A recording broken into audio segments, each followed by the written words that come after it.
యూనివర్సిటీతో నాటి ఉమ్మడి ఆంధ్రప్రదేశ్ ప్రభుత్వం 534 ఎకరాలు తీసుకుంటూ అగ్రిమెంట్ చేసుకుందని, దాంట్లో 397 ఎకరాలు మాత్రమే తిరిగి యూనివర్సిటీ పేరు మీదకు బదలాయించిందని, మిగతా 137 ఎకరాలు రిజిస్ట్రేషన్ చేయలేదని అన్నారు ఎంపీ రఘునందన్. అయితే యూనివర్సిటీకి ఇవ్వవలసిన 134 ఎకరాలను కేసీఆర్ టీఎన్డీఓలకు ఇచ్చారని అన్నారు. రేవంత్ రెడ్డి పాలన నిజంగా ఇందిరమ్మ రాజ్యమే అయితే, ఆయన నోటి వెంట వచ్చేవి సత్యాలే అయితే, నాడు కాంగ్రెస్ ప్రభుత్వం హెచ్సియుకి ఇచ్చినటువంటి 2324 ఎకరాల భూమిని ఫెన్సింగ్ వేసి విద్యార్థులకు కాపాడాలని అన్నారు.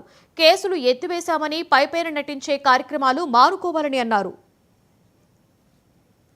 34 ఎకరాలని సెంట్రల్ యూనివర్సిటీ తోటి అగ్రిమెంట్ చేసుకొని అప్పటి ఆంధ్రప్రదేశ్ ప్రభుత్వం తీసుకున్నప్పుడు ఆ ఎంఓఈలో కేటగిరికల్గా రాసిండ్రు. ఈ 534 ఎకరాల్లో అగ్రిమెంట్ రాసిన రోజు అన్న దయించి అర్థం చేసుకోవాలి మీడియా మిత్రులు. 397 ఎకరాలని ఈరోజు మీకు ఇస్తా ఉన్నాం. ఇంకా మిగిలినటువంటి 134.08 ఎకరాలను అందులోంచి 50 ఎకరాలు 30 రోజులలో రిజిస్ట్రేషన్ చేస్తాం. 90 రోజులలో మిగతా భూమి మొత్తాన్ని సెంట్రల్ యూనివర్సిటీకి రిజిస్ట్రేషన్ చేస్తామని చెప్పిండ్రు. So that MOE is not fulfil. తీసుకున్నదేమో 534 ఎకరాలు, ఇచ్చిందేమో 397 ఎకరాలు.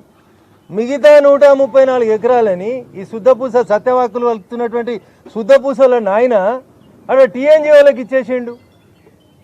నిజంగా మీకు యూనివర్సిటీ మీద విద్యార్థుల మీద ప్రేమ ఉంటే చంద్రశేఖరరావు గారు 134 ఎకరాలు ఆ రోజే యూనివర్సిటీకి ఇవ్వాల్సింది.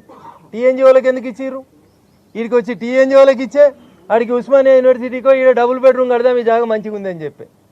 ఇవన్నీ ఇట్లా ఉంటా ఉంటే వాస్తవాలు ఒక రకంగా ఉంటే దొంగనే ఉల్టా దొంగ దొంగ అని అరిచినట్టు 10 ఏళ్ళ అధికారం నుండి సీసీఎల్ఏ ఉత్తరం మార్పించక సెంట్రల్ యూనివర్సిటీ పేరు మీదకి భూములు మార్చక టీఆర్ఎస్ తప్పు చేసింది. 134 ఎకరాలు యూనివర్సిటీకి ఇవ్వాల్సిన భూముల్ని టీఎన్జీఓలకు ఇచ్చింది అప్పుడున్నటువంటి టీఆర్ఎస్ ప్రభుత్వమే. రోడ్ వేసిర్రు. పాపం సెంట్రల్ యూనివర్సిటీ వాళ్ళు కోర్టుకు పోతే కేసు ఓడిపోయినరు. ఇంత జరిగితే మళ్ళీ వాళ్ళు సుప్రీంకోర్టుకు రోడ్ కోసం కొట్లాడుతున్నారు. ఇవన్నీ వాస్తవాలు అయితే ఏమి తెలియనట్టు లేదా తెలిసి కావాలనో ఎదురుగున్నోళ్ళ మీద బురద జల్లే కార్యక్రమాన్ని మేము తీవ్రంగా ఖండిస్తూ ఉన్నాం.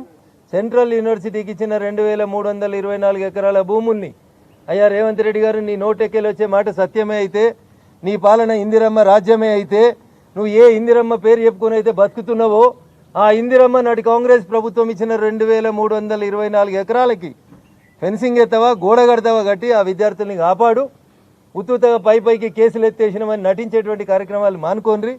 మీ రాహుల్ గాంధీ గారిని పిలిచి 2324 ఎకరాలకి ఫెన్సింగ్ వేసి విద్యార్థులకు అండగా నిల్చుంటారా, తప్పుడు విధానాలను అవలంబిస్తారా తేల్చుకోవాల్సిన బాధ్యత రాష్ట్ర ప్రభుత్వం. 534 ఎకరాలని సెంట్రల్ యూనివర్సిటీ తోటి అగ్రిమెంట్